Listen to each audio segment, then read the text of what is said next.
In his latest film, Richard Dreyfuss plays a struggling inventor, and Susan Sarandon is the mother of a kid who adopts Dreyfuss and starts them on a bittersweet love affair in the buddy system. One of 5 new movies we'll be reviewing this week at the movies. We'll also be looking at a film biography, Heart Like a Wheel, the story of woman race car driver Shirley Muldowney, starring Bonnie Bedelia. And that's this week at the movies, the movie review program.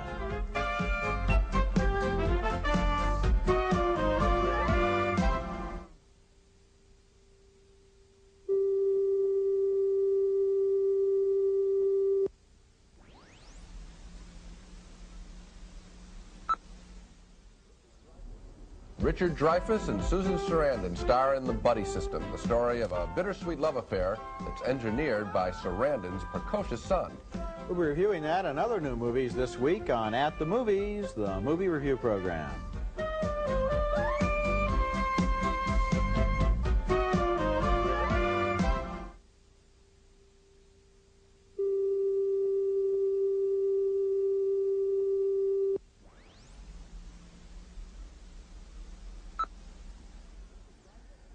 Richard Dreyfuss and Susan Sarandon in The Buddy System this week at the movies, the movie review program.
Somebody, I don't want to always hear about it.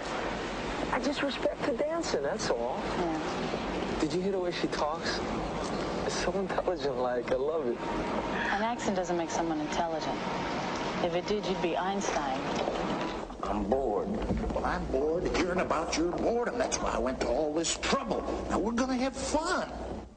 Well, I'm bored too, but I don't think that's exactly the movie to guarantee that we're going to have fun. In fact, it's just the opposite. It's one of the stinkers of the year's very, very worst films. And across the aisle from me is another fellow survivor from the most disappointing movie-going experiences of 1983, Gene Siskel, film critic of the Chicago Tribune. And across the aisle from me, fellow survivor, Roger Ebert, film critic of the Chicago Sun-Times. And the subject today is going to be sequels. The subject today is going to be sequels. See, wasn't it less interesting the second time? And that's the story with sequels. Sequels, if there ever were a tough part of the job of being a film critic, and I don't think there are any tough parts of this job, seeing Hollywood sequels would have to be, I think, the roughest. We go in with such high expectations, critics and regular people too, typically because they're remaking a good film. But then all we see are the crass business decisions that lead to an inferior product. And so we walk out of the theater, critics and regular people, feeling ripped off, suckered again. 1983 had a great number of sequels, and for our annual Worst Movie Show of the Year, we're going to focus on 6 of the worst, and Roger begins with one of his least favorites, Jaws 3D. Well, our first stinker was about a man-eating shark, and this one eats up audiences and spits them out. Jaws 3D was the 3rd movie to star a great white shark, and the 2nd one to make the shark boring. In Steven Spielberg's very first Jaws, a good movie made 10 years ago, the shark seemed real, and so did its victims. We cared about them. We were worried about what was going to happen to them. But look at this ridiculous scene in which a phony shark chases some water skiers who are amazingly slow to catch on.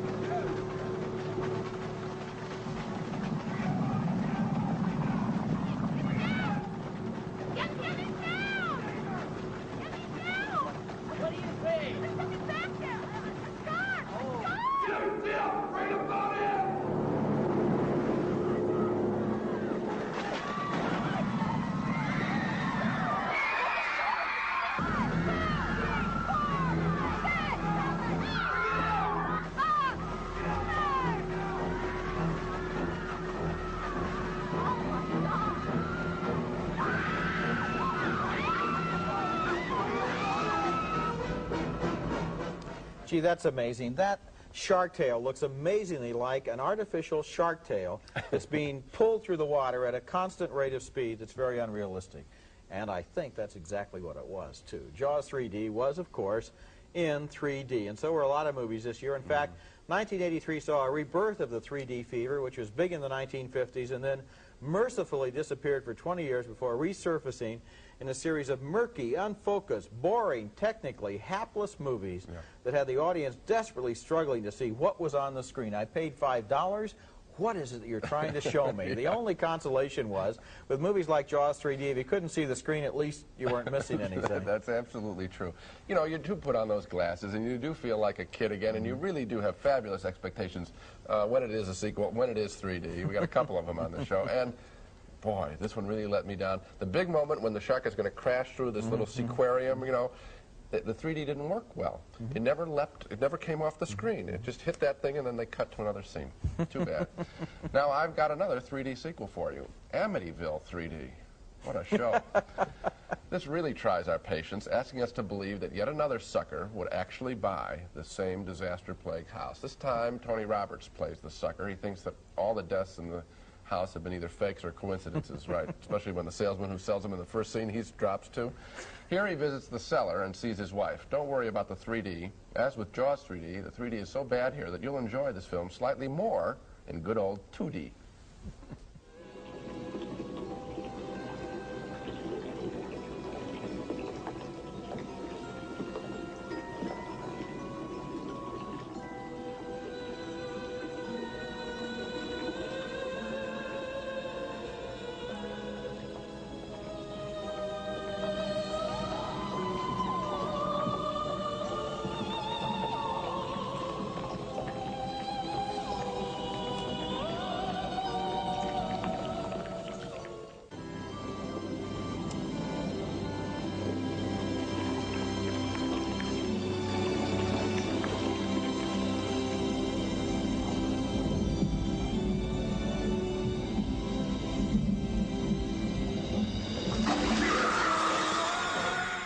Now that music, that real tranquil music before she jumps out, that was totally inappropriate, so you know as you sit there in the audience that something wild is going to happen in counterpoint.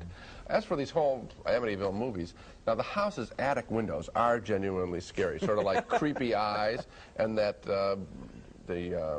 what do you call it, the chimney with the bricks for the nose, that's sort of interesting. But that's it in the Amityville movies, especially Amityville 3D, because inside the house, nothing is going on, nothing that is the least bit frightening. It's all so predictable, you feel a little dirty watching it, watching these ridiculous characters being set up, they're introduced, boom, knocked off. It's a miserable film. You know you're in trouble when they made 3 movies and all you can think of to praise are the windows on the house. Or the chimney, yeah. I was looking at an ad in the paper the other day for video cassettes, you know, for Christmas gifts, and they were advertising the Jaws trilogy. Yes, I saw that too. Special discount price. I'm sure they'll have the Amityville trilogy too. This is really an insult because what you have in each case is one movie that had some reason for being. Now, in the case of Jaws, it was a great film. In the case of the original Amityville film, we could have probably gotten through life without it, but nevertheless, interesting premise. It had an interesting premise. And then you have 2 complete rip-offs that are totally exploitative, and to link them with the original film is the same thing in that ad as it is in the movie theaters, which is to say they're trying to ride in on the coattails of what was somebody's, at one time, a long time down the road, genuine inspiration.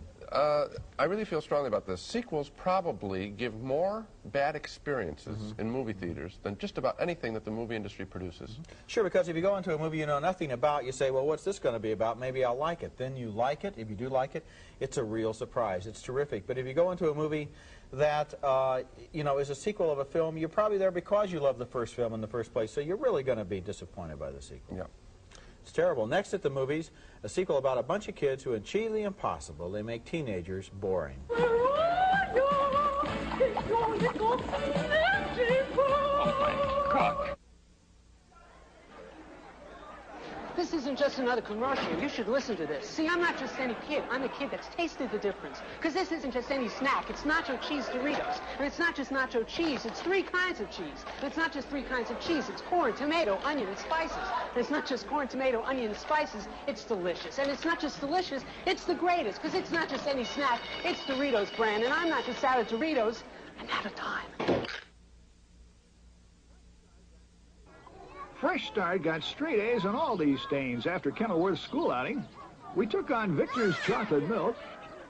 The ketchup Tammy and Leah shared. Charles and Sergio's drowned in dirt. Nothing gets out every stain, but Fresh Start is super concentrated with extra stain fighters. So one little bottle cleaned all 128 of them and got straight A's on their chocolate milk, ketchup, ground in dirt. And on all these stains, Fresh Start is the straight A detergent. You're warm and dry watching TV, but pretty soon you could get a cold like this. Mucus that blocks up your nose, phlegm that rattles in your throat, fever, and a cough. For bad colds, get Dristan Ultra. Just 2 tablets of Dristan Ultra give the relief of 2 Sudafed, plus 1 chlortrimeton, plus 2 Tylenol, plus 2 hold cough lozenges. All this in Dristan Ultra. Good, strong stuff, and it really works. All this in Dristan Ultra. Here's a trash bag like no other. The new Glad handle tie trash bag. One snap, you've got 2 handles. Just tie them together to close the bag tight. No twist ties to come off. The handles are tough, too. So this bag does a lot more than just hold the trash. This bag helps you get a handle on it. Real sensible. The new Glad handle tie trash bag makes that long haul to the curb seem shorter. Get Glad handle tie bags for your kitchen, too. Our next movie is named Porky's 2, and this is a sequel to the surprisingly successful and amazingly bad original Porky's. Both movies are about a crowd of sex-crazed airheads down in Florida who spend all day practicing up on how to be offensive goons. This next scene is a good example. It makes the old beach party movies look like thoughtful and mature considerations of human sexuality. The Porky's gang is standing down at the old parking lot watching all the girls go by. You guys are just jealous because I ruined Wendy for everybody else. Oh, no. Now that she's had me, what's wrong? Yeah, well, that's not what she told me. Well, what did she tell you? Ask her, Pee-wee, here she comes. Yeah, I can hear her panting from here. Look, man, when they've been had by Pee-wee Morris, they stay had. I mean, they can't keep their hands off me. And you guys better watch out, because when she sees me, you're liable to get caught in a stampede. Watch this. Hi, boys. God, she's in a frenzy, Pee-wee. She's rabid. She didn't see me. She didn't know I was here. That's what she said about you last night on the bus. Oh, man, the girl's my slave. These people are really vulgar and mean-spirited for a comedy. Yeah. It doesn't make you feel good.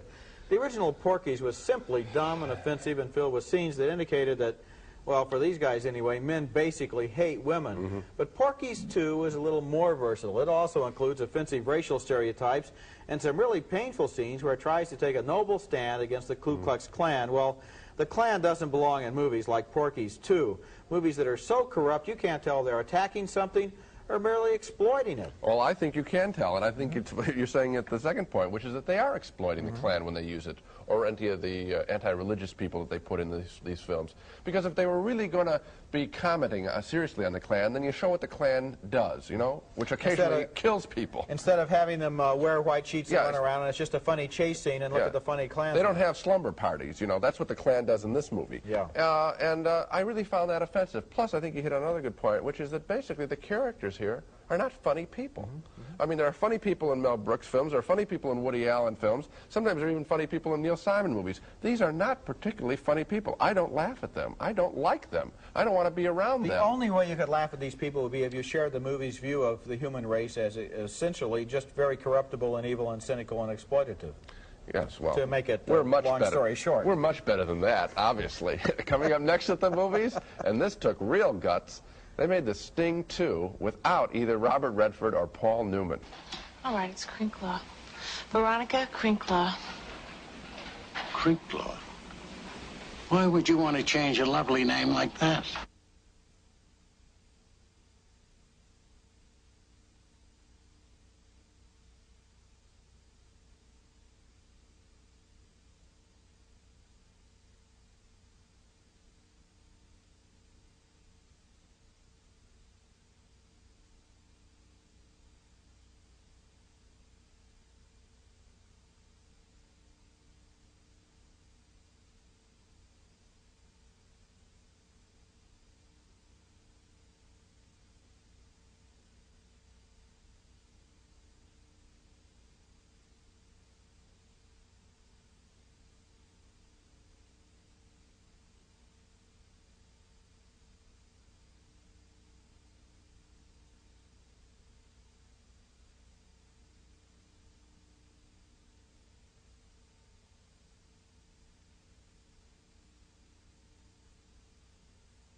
In 1973, The Sting proved to be not only an Oscar-winning Best Picture, but also a wonderful entertainment featuring more double crosses than even a movie critic could anticipate.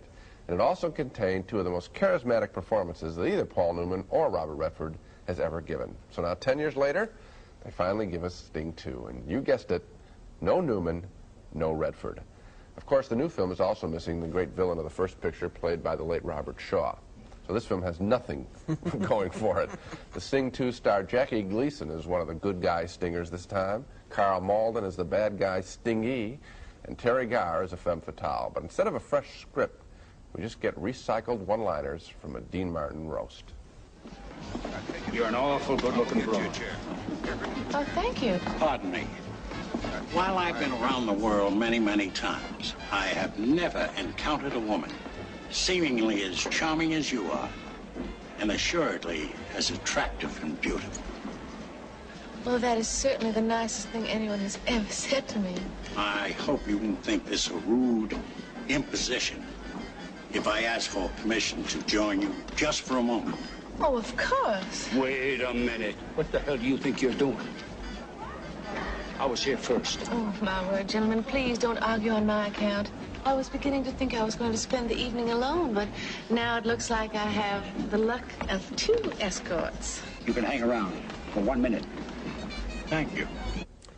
Can you believe those are 3 very talented actors? How can they be so boring so quickly? That takes real skill. The only good thing about this movie is that they didn't shoot it in 3D. And inasmuch as they fooled us so many times in the original Sting film, it is a lot tougher, of course, for them to do it to us again with a similar double twist ending. I think they've got about 8 twists here. Actually, we never enjoyed this movie because we're always sitting there waiting for the other shoe to drop in every gag that's pulled. This was a very unpleasant film to watch. I guess it must have been, you know. And when I knew that we were going to do it on this show, I went back and I looked at my notes about the film. I can't remember having seen it. I know it opened in 1983. I know I went to see it. I wrote a review for the newspaper, and I hated it. And then it just, right out, there was some kind of a plot. It had to do with everybody double-crossing each other. I couldn't tell you today one thing about it. There was nothing in this multi-million-dollar movie with all of these great talents that was able to stay in my mind for 6 months.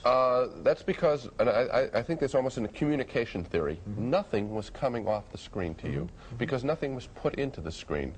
This was a deal, I'm sure. I'm sure the profit was turned by whoever made this film before the cameras rolled. They had already laid it off. And you know who's also culpable in this little enterprise? The theater owners of the nation. Because they'll book some junk like this because it has a name value rather than looking for another kind of film, a special kind of film. And that's something you could say about all sequels. They'll say, gee, I wish I'd been smart enough to have this thing. I wish I'd known Jaws was going to be a hit. But I'll recoup by having Jaws 3T and ripping off everybody who went to my competitor's theater for the real one. Real discouraging. Jackie Gleason was also in another one of the stinkers of the year, and of course it was another sequel. It's too bad to see his talent wasted in roles where he basically just repeats his same shtick from previous movies. This next movie is called Smokey and the Bandit Part 3, and it lacked almost anything you'd ever want to go see a Smokey movie for, including Burt Reynolds, who called it quits with this series after Smokey Part 2. He turns up for a cameo just an instant at the end of Part 3 and looks like kind of lost. In this scene from Part 3, Gleason is giving a political speech, sort of a parody of Patton, when Pat McCormick and Paul Williams walk in. In the 60s, I chased those pimply-faced, long-haired hippies, and I caught them. Then in the 70s, I chased the Bandit. What about the Bandit? I chased that boy for over 3,000 miles through 20 states. But you didn't catch him. So I didn't catch him. What the hell difference does it make? But I'll bet. Okay? Okay, what? Okay, let's bet. What are you talking about? What we're talking about is a simple contest, a little race. And if you win, Sheriff, we Enuses are going to pony up $250,000. If you lose, you fork over that silly symbol you've been shoving in people's faces all these years. You're bad. He's bad.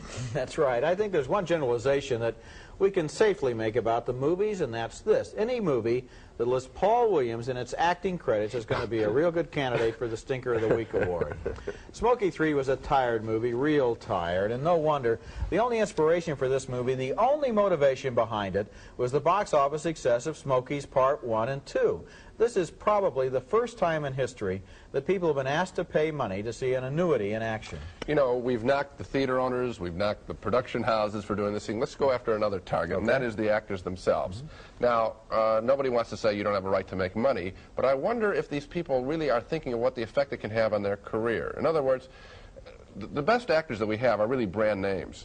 We go to a Clint Eastwood film because he gives a certain quality of entertainment. I wonder about the actors who participate in some of these sequels, because I think that they're really sort of burning the audience that helped make them stars. In the old days, there would be a studio executive who said, we better make this second or third or fourth Andy Hardy film pretty good because we don't want the fans of Judy and Mickey to get upset at Judy and Mickey. Who's looking out for these stars? When I look at a scene like the one we just saw, I think of the Mighty Carson Art Player, who Johnny Carson, where he gets a couple of his guests and he says, okay, we're going to give you mustaches and funny hats, and you'll go on and do a parody of Smokey and the Bandit. But unfortunately, instead of 10 minutes on The Tonight Show, it's 2 hours in a theater, it's money and time out of people's lives, and it's trashing careers. And another thing it does is once you have an experience like that, you don't go back to the movies again right away because you think, gee, maybe there's something else that would be more fun, like sitting at home and looking at the wall. Okay.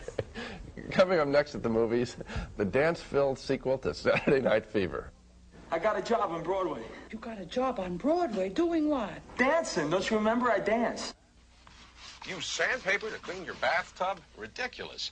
Yet, if you're cleaning with scouring powder, you're probably using the same harsh, scratchy abrasives found in this sandpaper, and that can be rough on your tub. That's why Soft Scrub is better. It's a liquid cleanser that cleans like a scouring powder, but because it has milder abrasives, it doesn't scratch like one. Soft Scrub cleans even tough soap scum like this, but leaves no sandy grit. Try Soft Scrub. Cleans like a scouring powder, but doesn't scratch like one.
Our last lousy sequel was particularly disappointing to me because I'm such a fan of the original Saturday Night Fever. And so more than anything else, this sequel, called Staying Alive, represents a blown opportunity. The story picks up the Tony Manero character 6 years later. Dancing is still important in his life. He's across the bridge now, living and working in Manhattan as a dancer, trying to make it in a Broadway show. Some people never know the true magic of the moonlight. You give me everything I need. Woman, you really know me. Anticipation's growing. Come to me now so you will see that I'm never gonna give you up for someone else's.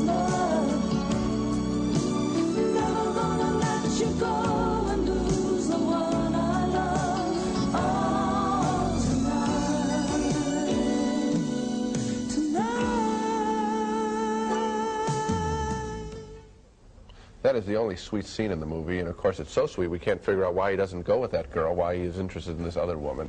After we wait around long enough, what do you know, though? He gets the starring role, and he makes his show a big hit. Big deal. It's so predictable and so unlike the fresh, utterly frank, realistic story of the original Saturday Night Fever, which was Brooklyn gritty, whereas this film is Hollywood phony. So what if Staying Alive made a lot of money? I didn't get to see Tony Manero grow up in this movie. I saw John Travolta walking through a fairy tale story. Staying Alive was bitterly disappointing. And I really mean that. I felt betrayed in some way as a tremendous fan of that. It really let me down, too. Tony Manero is a real guy in the original picture. He has a real life, and who would have thought that he went through everything that he went for in Saturday Night Fever, only to wind up with his life being turned into a backstage musical. He deserved better than that. Yep. And that brings us to the list of to the end of our list of sequels, 2 of them in 3D, all of them deserving a place on anybody's list of the worst movies of the year. But hold on just a minute. We can't just stop there. We can't let all the year's other awful movies off the hook. And so we hereby open up the At the Movies Hall of Shame, a list of some of the other movies that we suffered through in 1983. And Gene, let's take a trip down bad memory lane and talk about some of these titles as their scenes march past. Okay, well, the first was Deal of the Century.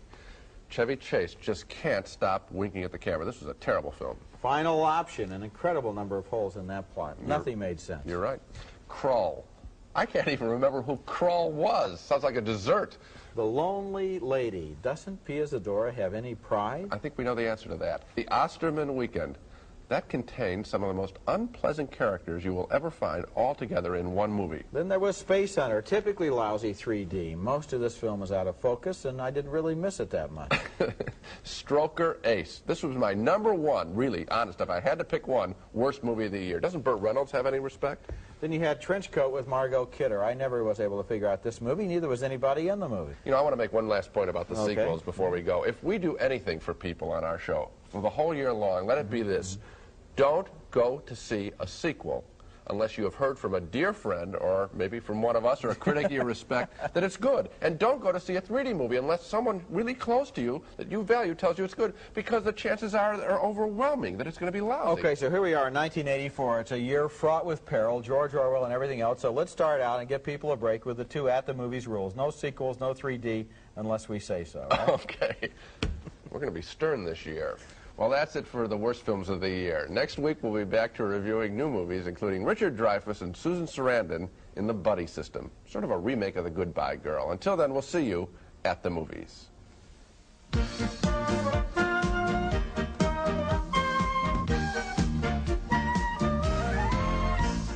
Pan American, whether it's business or pleasure or a little bit of both, across the country and around the world, Pan Am, you can't beat the experience. America's favorite movie candies are coming home. Now enjoy Raisinets, Goobers, and Snowcaps at home and at the movies. Star attractions for your movie time pleasure. Glade Spin Fresh. If it's time for a fresh, Spin Fresh roller in your bathroom, try new Fresh Bouquet. New from Glade.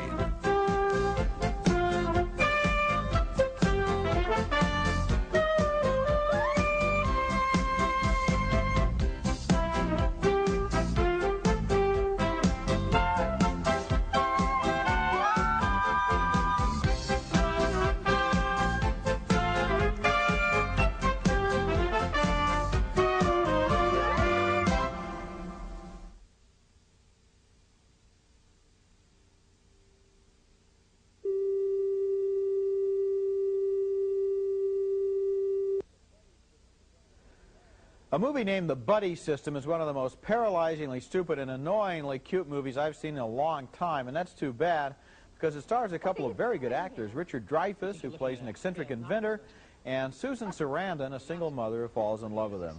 Well, these are 2 of life's losers, but maybe together, using the buddy system, they can survive. The problem is you never know whether to take this movie seriously or not, and here's an example. Are we really supposed to believe in this great invention by Richard Dreyfuss?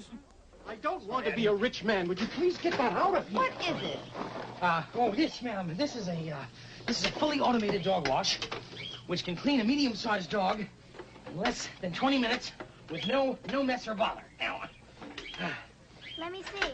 it's perfect for the apartment-bound dog. And when not in use as a dog wash, it can always serve as a plant stand. Is it expensive?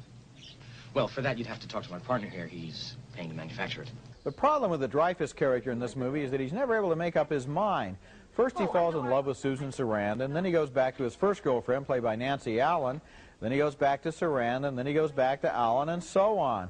And all of his switches seem completely arbitrary, as if the idea is to keep coming up with new problems so the movie won't run out of steam. And the basic problem, though, with the buddy system is that it isn't really about anything. It's just these people trading cute dialogue and making problems for themselves and never convincing us they have any connection with real life. And I'm Roger Ebert at the movies.